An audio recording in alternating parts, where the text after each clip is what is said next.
गांव में 3 ठगबाज भाई रहते थे जो आए गए लोगों को बातों में फंसाकर उनसे पैसे बटोरते थे और भोले भाले लोग भी उनकी बातों में आ जाते थे। अब देख लो, अगर तुमने मेरे सवाल का जवाब गलत दिया तो तुम मुझे 1000 रुपए दोगे और अगर सही दिया तो मैं तुम्हें 2000 रुपए दूंगा। अब तैयार हो जाओ मेरे सवाल के लिए। फिर वो उससे ऐसा उल्टा पुल्टा सवाल पूछता है जिसका उसे जवाब ही नहीं आता। अरे बाप, ये कैसा सवाल है, इसका तो जवाब मेरे पास नहीं है। लाओ फिर दो मुझे 1000 रुपए। मेरे सवालों का जवाब देना कोई आसान काम नहीं है। फिर वो आदमी बुद्धू बन जाता है और उसे 1000 रुपए देकर चला जाता है। उन तीनों की ठगबाजियां पूरे गांव में मशहूर हो चुकी थीं। हाँ जी, लेकर आ गए हो खाने पीने का सामान। अरे भागे वाले कहाँ से लेके आता सामान? वो मनहूस मीठा मिल गया था मुझे, उसने बातों में ऐसा उलझा कर मुझसे 1000 रुपए ठग लिए। क्या आप उसे 1000 रुपए देकर आ गए हो? कोई अकल है आप में के नहीं? आपको पता भी है कि वो एक नंबर का ठगबाज है, पूरे गांव वाले उसको जानते हैं, तो आप उसकी बातों में कैसे आ गए?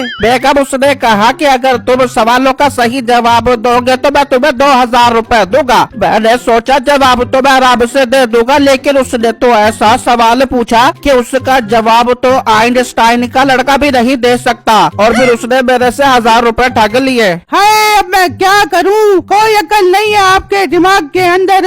अब उन ठगबाजों का मसला हल करना पड़ेगा।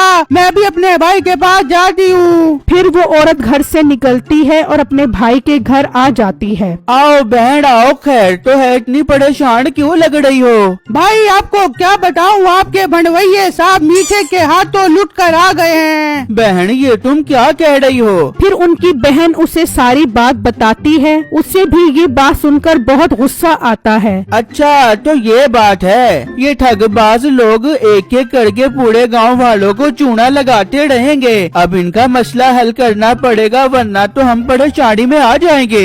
बेटा, उनसे पंगा लेने की कोई जरूरत नहीं है, तुम बस उनसे दूर दूर रहो, यही इस मसले का हल है मेरे बेटे। नहीं अम्मी जान, मैं नहीं चाहता कि गांव के मासूम लोग इनकी बातों में आकर लुटते रहें। अब तो इनका मसला हल करना पड़ेगा। फिर बिट्टू उन तीनों ठगबाज भाइयों के पास जाने के लिए निकल जाता है और जब वो वहाँ पहुँचता है, आया आया शिकार आया, ये तो बहुत अमीर लग रहा है, इसे लूटने का मजा आ जाएगा।